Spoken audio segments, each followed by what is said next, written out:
But half chances, what a piece!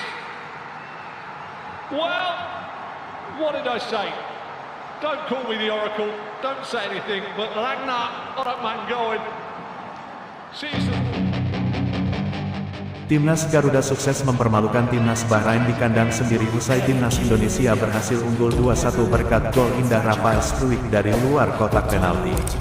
Timnas Indonesia menghadapi Bahrain pada pertandingan lanjutan grup C putaran ketiga kualifikasi Piala Dunia 2026 di Stadion Nasional Bahrain, Rifah, Kamis malam.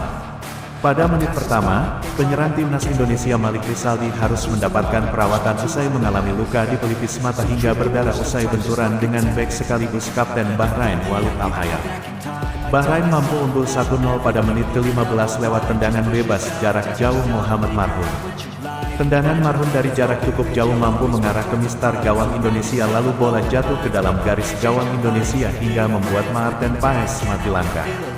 Pada menit ke-40 Maarten Paes melakukan penyelamatan gemilang setelah berhasil menepis tembakan keras Halimadan yang hasilkan sepak pojok.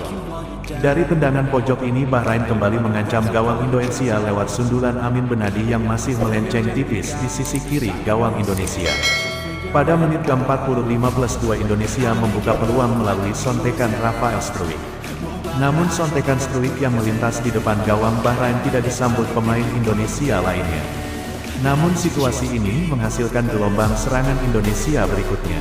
Berawal dari umpan lambung Ivar Jenner dari sisi kanan kemudian bola menciptakan kemelut di depan gawang Bahrain.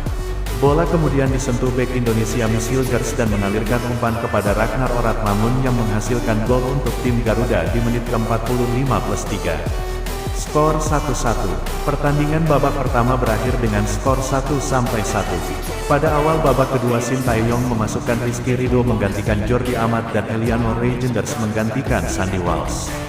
Kemudian pada menit ke-58 STY memasukkan Marcelino Ferdinand menggantikan Malik Rizaldi.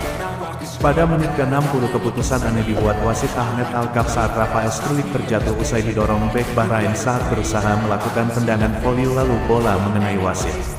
Tetapi wasit tidak menilai pelanggaran melainkan hanya drop ball atau jambol. Pada menit ke-74 Timnas Indonesia berhasil berbalik unggul 2-1 lewat gol indah Rafael Struijk lewat tembakan melengkung dari luar kotak penalti yang membuat kiper Bahrain mati langkah. Dalam pertandingan ini Timnas Indonesia bermain dengan formasi 3-4-3. Di posisi penjaga gawang Timnas Indonesia memasang Maarten Paes. Kemudian di lini belakang STY memasang trio bek yaitu J.I.Z, Jordi Amat, dan Miss Hilgers. Lalu di posisi sayap Timnas Indonesia memasang Kelvin Verdong di sisi kiri dan Sandy Walsh di sisi kanan. Kemudian di lini tengah STY memasang duet Ivar Jenner dan Tom Haye. Lalu di lini depan Timnas Indonesia menurunkan trio Ragnar Oratmangoen, Rafael Struijk, dan Malik Rizaldi. Skuad Garuda, julukan Timnas Indonesia berhasil menyamakan kedudukan menjadi 1-1. Setelah mendapat pressing tinggi dan kesulitan membangun serangan, Timnas Indonesia akhirnya bisa mulai menemukan ritme permainan jelang akhir laga babak pertama. Mereka intens membangun serangan hingga akhirnya bisa berbuah gol di menit 45+2. Ialah Ragnar Oratmangoen yang menjebol gawang Bahrain usai memanfaatkan umpan dari Ivar Jenner.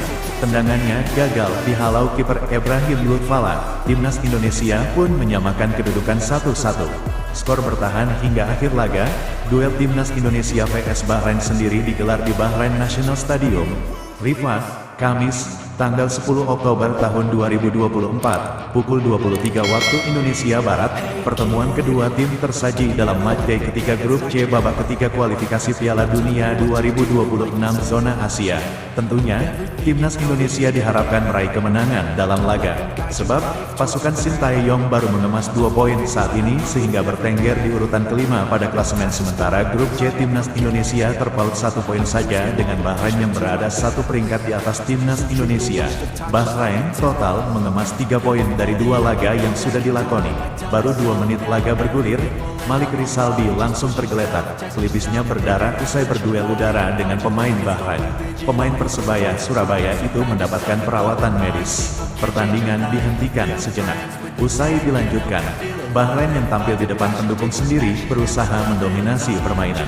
Tim berjuluk The Reds itu mengalirkan bola-bola pendek. Di sisi lain, penggawa Timnas Indonesia bermain solid.